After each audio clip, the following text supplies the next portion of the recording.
I had the great good fortune of going to the Charon Festival, which Lonneke can describe. But I met our colleagues from ELAAD, and I just wanted her to talk to you all because I'm planting a seed, and sometimes I think of myself, in the US there's this notion of Johnny Appleseed, who went around and planted apple seeds everywhere. And you know, I don't always get to see the trees bring fruition, but I am planting a seed, and the seed is that we do a vehicle-to-grid project, and I thought since she was going to come, I really wanted to give her 5 minutes. And then after that, Arhan and Benoit are going to take us through our high-level architecture, which may make most of your heads explode. So we'll have to think about how to deal with that. So Lonneke. Okay, so this morning we started off with Julie mentioning the situation currently in California with all the wildfires and the effect that climate change has on everybody.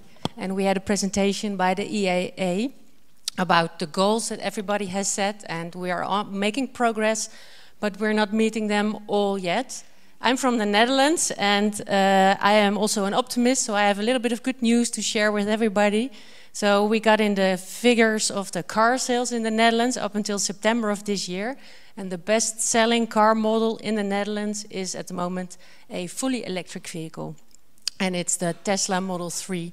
And it's outselling the Volkswagen Golf, it's outselling the Volkswagen Polo, all the regular, normal internal combustion cars. They are outsold by a fully electric vehicle. So that gives us a lot of hope that it's coming, it's getting there. Julie mentioned the testing symposium we hosted last week. Many new car models are coming to the market.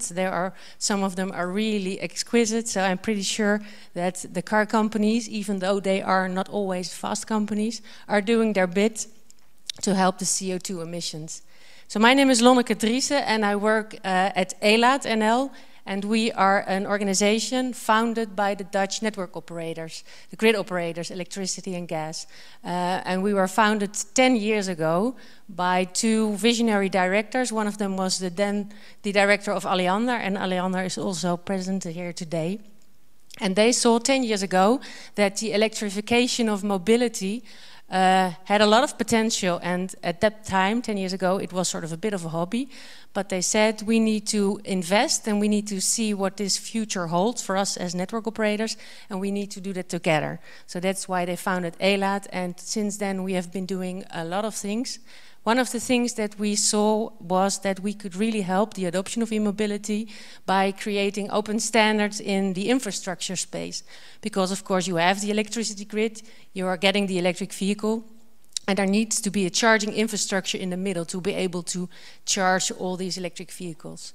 So one of the things we did a couple of years ago, back in 2014, we founded an alliance, which we call the Open Charge Alliance, and they have been working for the past years on developing open standards, not open source, but open standards in e-mobility charging.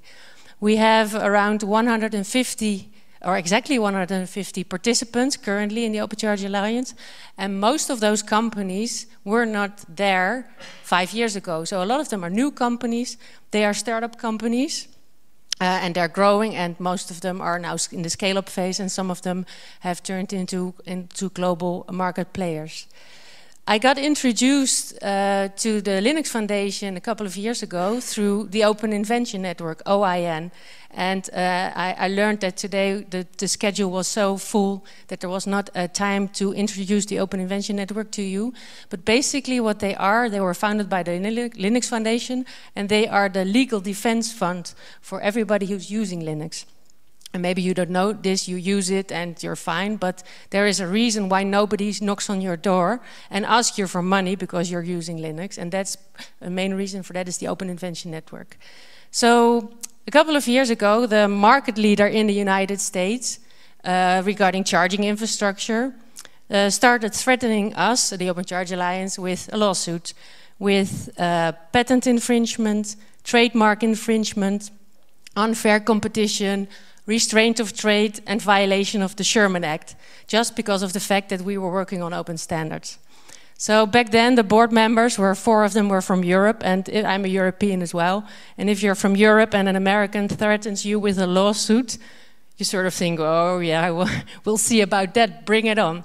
But we had one board member, he was from the United States, and the reaction from American people to lawsuits in the United States is very different.